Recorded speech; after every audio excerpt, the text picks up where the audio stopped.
Last Sunday, we took a drive to the Biella province and visited three very different markets: a flea market in Ponderano, a thrift store in San Diliano, and a market of desires in Recetto di Candello.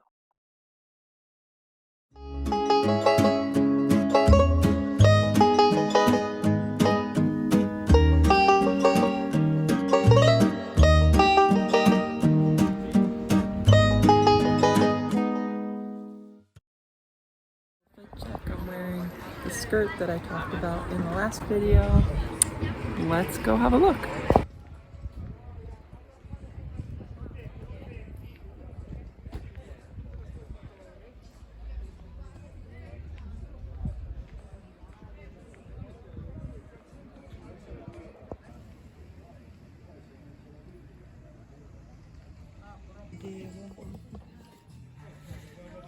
Mi tira via anche il cammino, tira via, non so dove mettere, potrei sulla pietra. Ci sta bene. Ma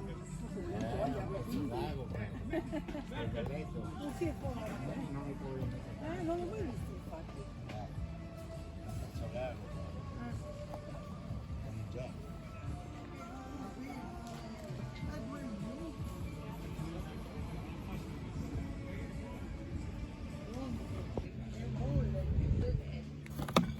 Io ho detto lo chiamo perché dopo si va via. Va bene.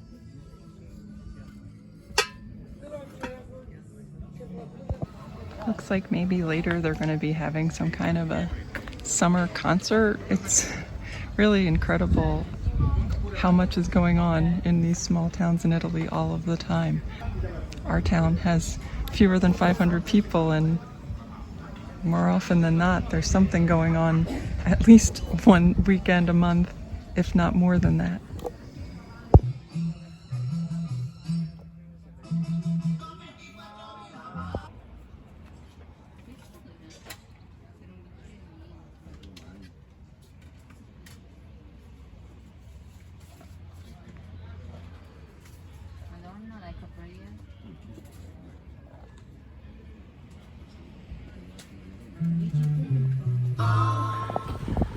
I don't want to say it was a bust, but the fact that it's right before Ferragosto, which is the time of year where all Italians go on vacation and things pretty much shut down for a couple weeks, coupled with the fact that it was the first time they were having this flea market, there weren't a ton of vendors.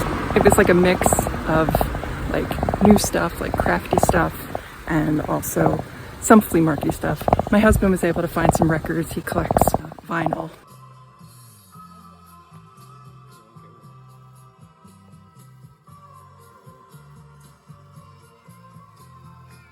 Yeah, I didn't buy anything, but now we're heading into the town and are going to go for a coffee.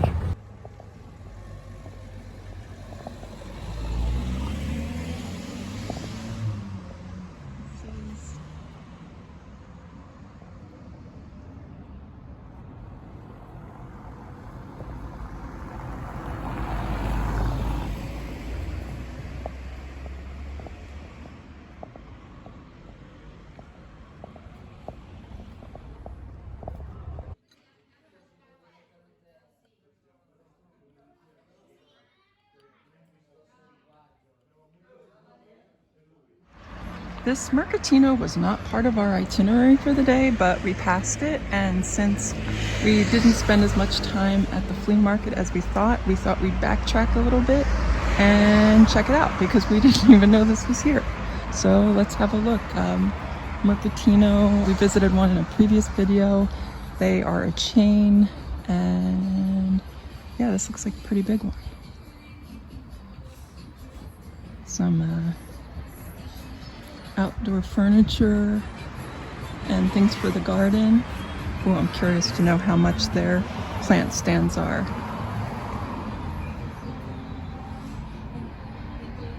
Cherry garden. This one. see, I paid €5 a piece, so I think I got a pretty good deal. Some demijohns. Right, it's hot, so let's get inside.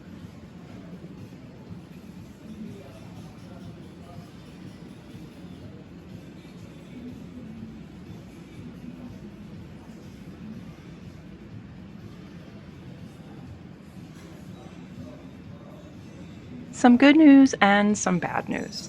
The good news is that I got over my shyness enough to record myself while I was filming.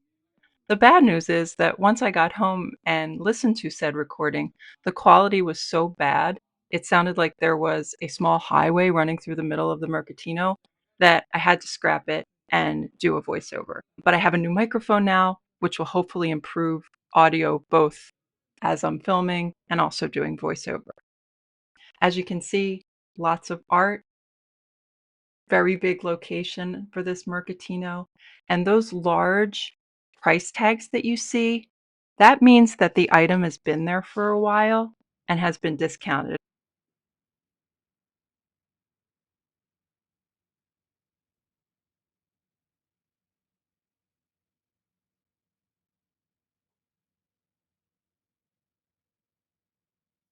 They had lots of full sets of dinnerware, servingware, tea services. This set has 27 pieces and is priced at €30.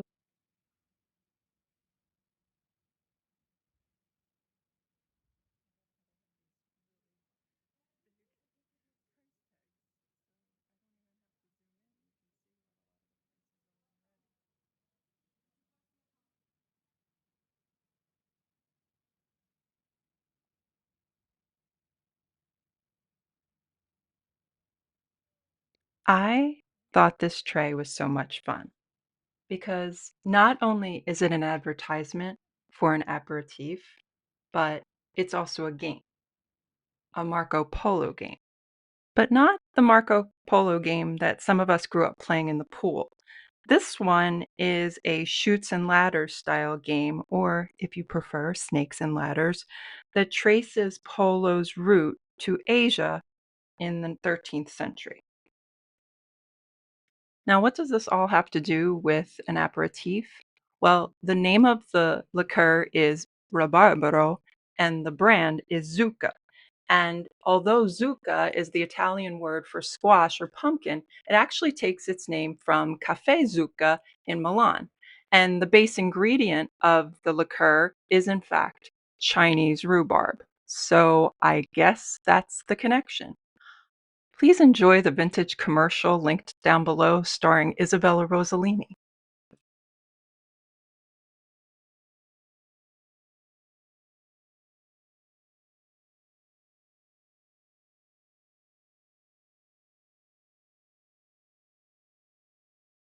I thought these mid-century vases were very cool.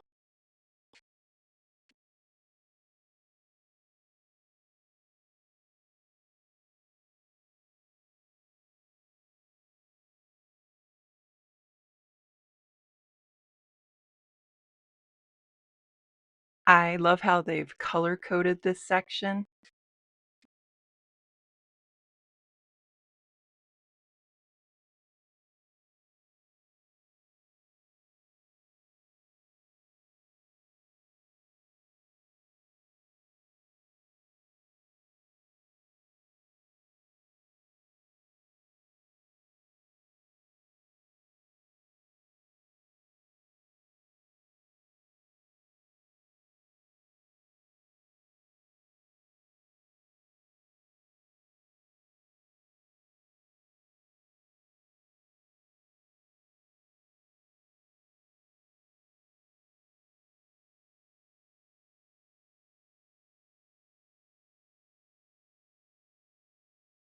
I was surprised that this picture is actually from Portugal.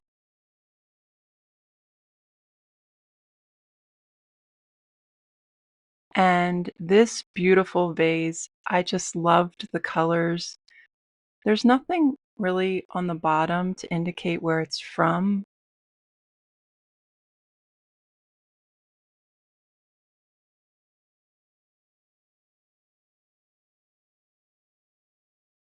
And this lovely hand-painted vase or urn was really quite sizable, and for under 15 euro, an incredible deal.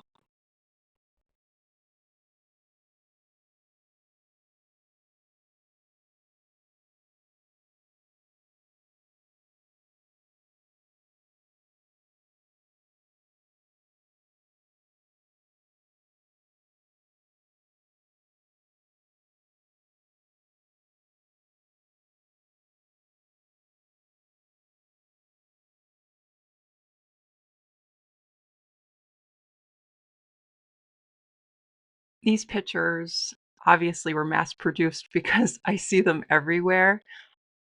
It appears to be some kind of a promotion for the Mulino Bianco brand. There you can see that little house graphic on their website. And of course, Mulino Bianco is known for their biscotti, or their cookies.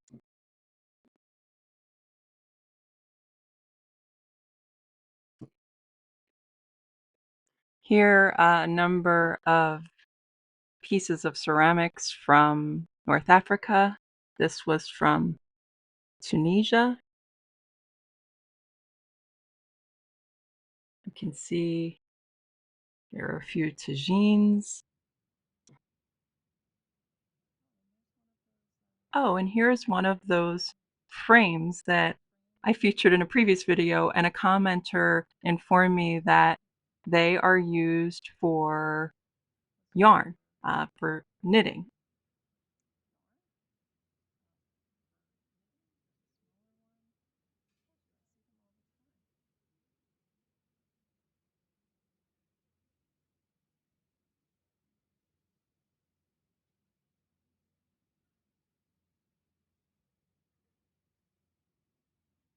If you happen to collect vintage typewriters, I think I found your source.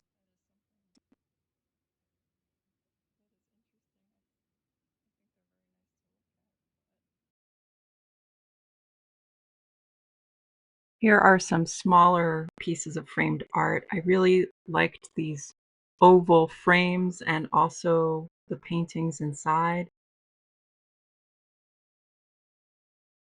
and also this painting.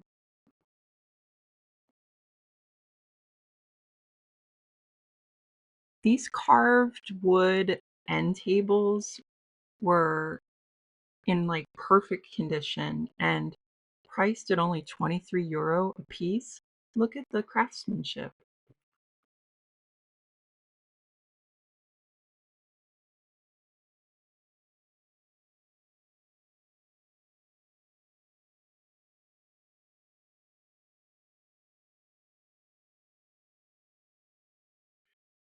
These wooden cases, I guess, were from an old store, and the tag says it's could be like storage for bottles or shoes,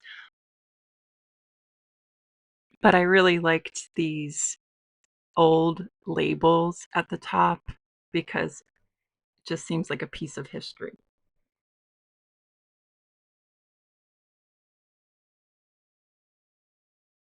I really appreciate how they have their area rugs displayed because often in these shops they're rolled up and it's really hard to get a sense of the pattern and the size, but the way they have them hanging like this, you really just get a better idea.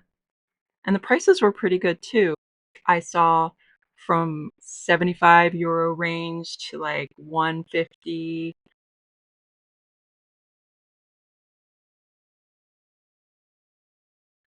I hope there's someone watching that knows something about old musical instruments because this was just so fascinating to me.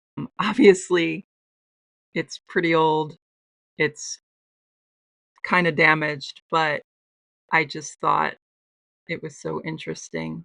So let me know in the comments if you know what this is.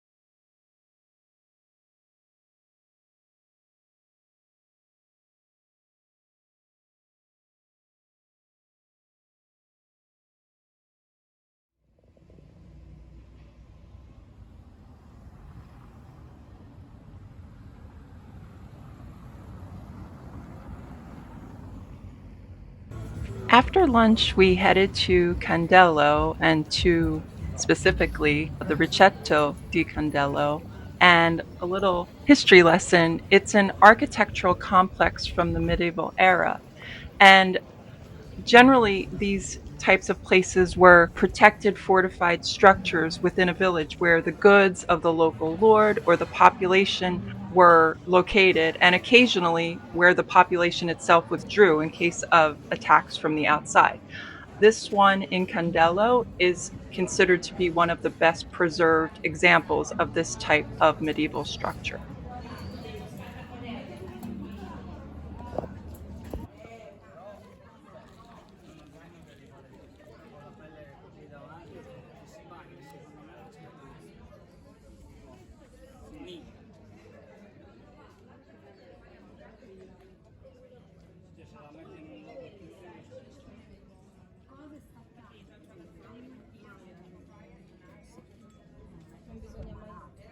This market, Il Mercatino dei Desideri, or the market of desires or wishes, was described as a summer market inspired by dreams, luck, magic, the search for oneself, and one's well being. If this is your vibe, you would have been very happy here. In a way, it was kind of giving Renaissance fair. But unlike it being held in an old fairground somewhere in Pennsylvania, like the one that I attended growing up, the actual medieval setting makes this just all the more authentic. And it's just a beautiful place to walk around, even when there's not a market going on.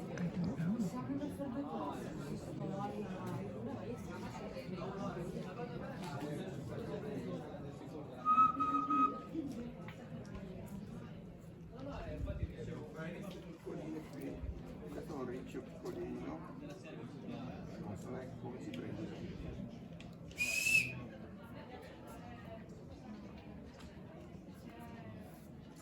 Devo rimettermi a fare un po' di cose. Dove eravamo prima, di là, sì, è quello che ho fatto al giro. Però c'era la via così.